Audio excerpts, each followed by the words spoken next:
Welcome back to our live coverage tonight. We are getting reports now that groups of people are moving toward 277 near John Belk, and that the State Highway Patrol is monitoring that situation. I don't want to presume that they have already taken steps to shut down that portion of the highway, but you would imagine that if groups are moving that way, that is to come next. This is something that we have seen the last couple of nights. It was I-85 on Tuesday night. Last night it was 277. So that has become something that these protesters at some point turning to rioters.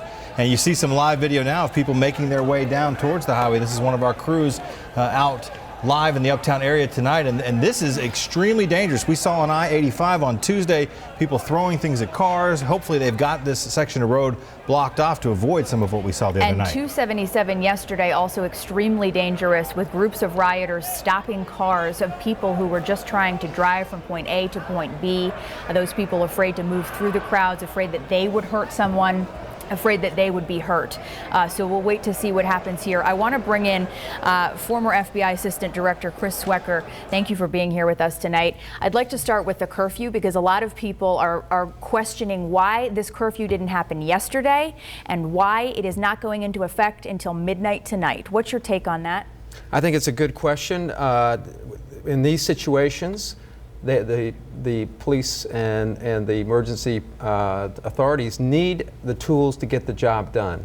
They need an extraordinary event declared, they need curfews, they need numbers, and last night they didn't have any of that.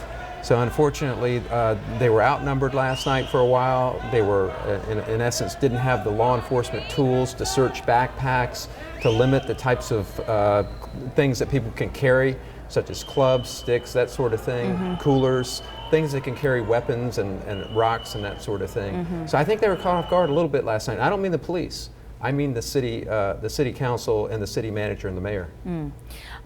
In your estimation, if you were commanding this scene, what do you anticipate is going to happen now at midnight, where we see it appears to be that things are taking a turn from what we saw a few minutes ago of peaceful protests, now people moving on.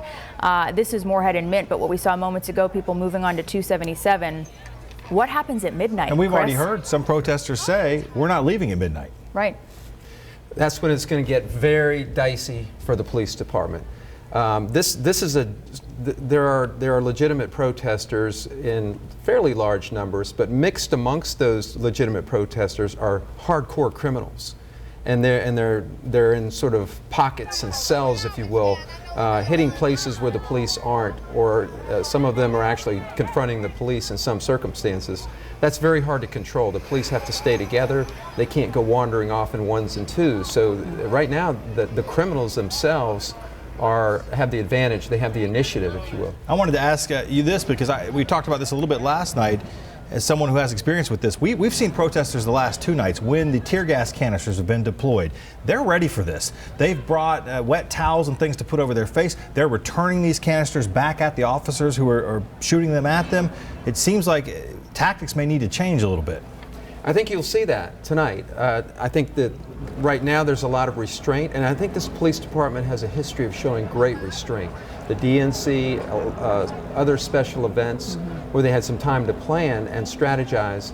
In this case, they didn't have that much time to plan and strategize this, and they were very much in a reactive mode. I thought they did an outstanding job last night with the numbers that they had. They just didn't have the numbers. They could not control most of the city. They were not in control of. All right, Chris Swecker, former FBI Assistant Director.